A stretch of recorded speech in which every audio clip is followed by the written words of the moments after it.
మహిళలు అన్ని రంగాల్లో దూసుకుపోతున్నారు. సాధారణంగా కనిపించే ఆ సాధారణ మహిళా అధికారులు మగవారి కంటే ముందుంటున్నారు. ఆ కోవకు చెందిన వారే ఈ ఐఏఎస్ మగువలు.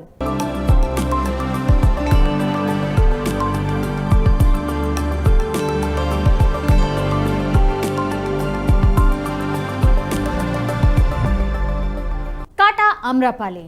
ఈ పేరు వినగానే మనకు ఠక్కున ఆడపులి గుర్తుకొస్తుంది. ఈమె తెలంగాణ క్యాడర్కు చెందిన ఐఏఎస్ అధికారి. వరంగల్ జిల్లా కలెక్టర్గా నియమితులైన తొలి మహిళా ఐఏఎస్ అధికారినిగా మంచి పేరు ప్రఖ్యాతలు కూడా సంపాదించుకుంది. యంగ్ ఐఏఎస్ ఆఫీసర్, అనతి కాలంలో ప్రజా ఆదరణను చూరగొన్న అధికారిని కాటా అమ్రపాలి సేవలను వినియోగించుకోవాలని రేవంత్ రెడ్డి నేతృత్వంలోని రాష్ట్ర సర్కార్ నిర్ణయం తీసుకుంది. ఇప్పటికే అమ్రపాలి సీఎం రేవంత్ రెడ్డిని కలిసి తెలంగాణ ప్రభుత్వంలో పనిచేయడానికి అనుమతించాలని కూడా కోరారు. దీంతో ఆమెను కేంద్ర సర్వీసుల్లో నుంచి తెలంగాణకు రప్పించారు. ఇటీవల తెలంగాణలో పలువురు ఐఏఎస్లు బదిలీ అయ్యారు. ఈ బదిలీలో అమ్రపాలిని హైదరాబాద్ మెట్రోపాలిటన్ డెవలప్మెంట్ అథారిటీ కమిషనర్గా కాంగ్రెస్ ప్రభుత్వం నియమించింది. ప్రస్తుతం సీఎంఓలో డిప్యూటీ సెక్రటరీగా అమ్రపాలి బాధ్యతలు చేపట్టబోతున్నారు. తాజాగా ఆమె సీఎం రేవంత్ రెడ్డిని కూడా కలిశారు. సీఎంఓలో ఆమెకు కీలక పదవి కూడా దక్కింది. అసలు ఈ ఐఏఎస్ అధికారి అమ్రపాలి కాటా ఎవరు? ఎక్కడి నుంచి వచ్చింది? రాష్ట్ర వ్యాప్తంగా ఈమెపై ఎందుకు ఇంత చర్చ జరుగుతోంది? ఒక్కసారి తెలుసుకునే ప్రయత్నం చేద్దాం. అమ్రపాలి స్వగ్రామం ఏపీలోని ఒంగోలు నగర శివార్లోని ఎన్ అగ్రహారం. తల్లిదండ్రులు కాటా వెంకటరెడ్డి, పద్మావతిల మొదటి సంతానం. అగ్రహారంలో పుట్టి విశాఖపట్నంలో ఉన్నత చదువులు చదివారు అమ్రపాలి. ఇక ఆంధ్రప్రదేశ్ క్యాడర్లో 2010 ఐఏఎస్ బ్యాచ్కు చెందిన అధికారినిగా విధుల్లో జాయిన్ అయ్యారు. రాష్ట్రం విడిపోయాక తెలంగాణ రాష్ట్రంలో కలెక్టర్గా పనిచేశారు. ఇక మొన్నటిదాకా ఢిల్లీ పిఎంఓ కార్యాలయంలో డిప్యూటీ సెక్రటరీగా విధులు నిర్వహిస్తూ వచ్చారు. అతి చిన్న వయసులోనే ఉన్నతాధికారినిగా విధుల్లో చేరారు అమ్రపాలి. ఐఏఎస్కు ఎంపికైన తర్వాత 2011లో వికారాబాద్ సబ్ కలెక్టర్గా మొదట విధుల్లో జాయిన్ అయ్యారు.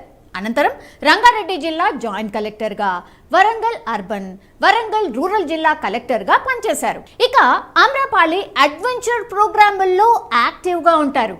గతంలో వరంగల్ అర్బన్ జిల్లా కలెక్టర్గా విధులు నిర్వహించే సమయంలో అమ్రపాలి ట్రెక్కింగ్తో వార్తల్లో కూడా నిలిచారు.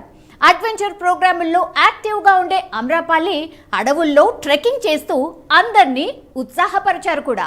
ధర్మసాగర్, ఇనుపరాతి గుట్టలపై అటవీ శాఖ ఆధ్వర్యంలో ట్రెక్కింగ్ కార్యక్రమంలో ఆమె పాల్గొన్నారు. ఇక మహబూబాబాద్ జిల్లాలోని బయ్యారం చెరువు, పెద్దగుట్టల్లోనూ అమ్రపాలి పర్యటించిన వీడియోలు అప్పట్లో సోషల్ మీడియాలో చాలా హల్చల్ కూడా చేశాయి. ఇక జయశంకర్ భూపాలపల్లి జిల్లాలోని పాండవుల గుట్టపై నిర్వహించిన రాక్ క్లైంబింగ్ ఫెస్టివల్లోనూ నిట్ వరంగల్ విద్యార్థులతో కలిసి అమ్రపాలి సందడి కూడా చేశారు. ఇక తాజాగా అమ్రపాలికి రేవంత్ రెడ్డి సర్కార్ పెద్ద పోస్ట్ కూడా ఇచ్చింది. గత కేసీఆర్ ప్రభుత్వంలో స్మితా సబర్వాల్ చక్రం తిప్పితే రేవంత్ ప్రభుత్వంలో అమ్రపాలి కీలకం కాబోతున్నారు. కానీ కొద్దిమంది ఆఫీసర్లు మాత్రం ఆమె సీఎంఓలోకి రాకపోవచ్చని, ఢిల్లీలోని తెలంగాణ భవన్లో ఓఎస్డీగా ఉండొచ్చని, లేదా అక్కడ రెసిడెంట్ కమిషనర్ బాధ్యతలు చూస్తారని పేర్కొన్నారు. మరికొద్ది రోజుల్లో ఆమె నియామకంపై స్పష్టత రాబోతోంది. ఇక్కడ ఇంట్రెస్టింగ్ టాపిక్ ఏంటంటే స్మితా సబర్వాల్, అమ్రపాలి ఈ ఇద్దరు మహిళా ఐఏఎస్ అధికారుల పేర్లు తెలంగాణలో అందరికీ సుపరిచితమే. ఈ ఇద్దరు మహిళా ఐఏఎస్ అధికారుల్లో ఒకరు సీఎం ఆఫీస్కు గుడ్ బై చెప్పాలనుకుంటుంటే మరొకరు ఎంట్రీ ఇవ్వబోతున్నారు. ఇక ఇంకో lady dynamic officer Smita Sabharwal. ఈమె తెలంగాణ రాష్ట్రం ఏర్పడ్డాక అధికారంలోకి వచ్చిన కేసీఆర్ సర్కార్లో కీలక బాధ్యతలు నిర్వహించారు. సుదీర్ఘకాలం కలెక్టర్గా అనేక శాఖలు పర్యవేక్షించిన స్మితా సబర్వాల్ బీఆర్ఎస్ ప్రభుత్వంలో క్రియాశీలకంగా ఉండేవారు. కేసీఆర్ కార్యాలయ కార్యదర్శిగా పనిచేశారు. ఇరిగేషన్ శాఖను పర్యవేక్షించారు. మిషన్ కాకతీయ, మిషన్ భగీరథ, కాళేశ్వరం ప్రాజెక్టుల్లో ప్రధాన భూమిక కూడా పోషించారు. ఇక తెలంగాణలో ప్రభుత్వం మారిన తర్వాత స్మిత ఇప్పటి వరకు కొత్త సీఎం రేవంత్ను కలవనే లేదు. ఇదే సమయంలో కేంద్ర సర్వీసులకు దరఖాస్తు కూడా చేశారు. ఇక తాజాగా స్మిత చేసిన ట్వీట్ వైరల్ అవుతోంది. 23 ఏళ్లు తెలుగు రాష్ట్రాల్లో పనిచేశానని, అభిమానం చూపించారని చెప్పుకొచ్చారు. కొత్త ఛాలెంజ్ కు సిద్ధం అంటూ ట్విట్టర్లో పేర్కొన్నారు. స్మిత తాజా ట్వీట్ ప్రస్తుతం వైరల్ అవుతోంది. స్మిత భర్త అకున్ సబర్వాల్ ప్రస్తుతం కేంద్ర సర్వీసుల్లో ఉన్నారు. ఇక కేంద్ర సర్వీసుల్లో ఉన్న మరో మహిళా ఐఏఎస్ అమ్రపాలి తాజాగా సీఎం రేవంత్ ను కలిశారు. తిరిగి తెలంగాణలో సేవలకు అమ్రపాలి సిద్ధమైనట్టు తెలుస్తోంది. అమ్రపాలి సేవలను సీఎంఓలో వినియోగించుకునే అవకాశం ఉందని కూడా తెలుస్తోంది. దీంతో ఇప్పుడు స్మిత కేంద్ర సర్వీసులకు, అటు కేంద్ర సర్వీసుల్లో ఉన్న అమ్రపాలి రాష్ట్ర సర్వీసుల్లోకి రావడం పైన అధికార వర్గాల్లో పెద్ద ఎత్తున చర్చ సాగుతోంది. ఇక్కడ మరో ట్విస్ట్ ఏంటంటే తెలంగాణ పంచాయతీరాజ్ శాఖ మంత్రి సీతక్కను ఐఏఎస్ అధికారిని స్మితా సబర్వాల్ కలిశారు.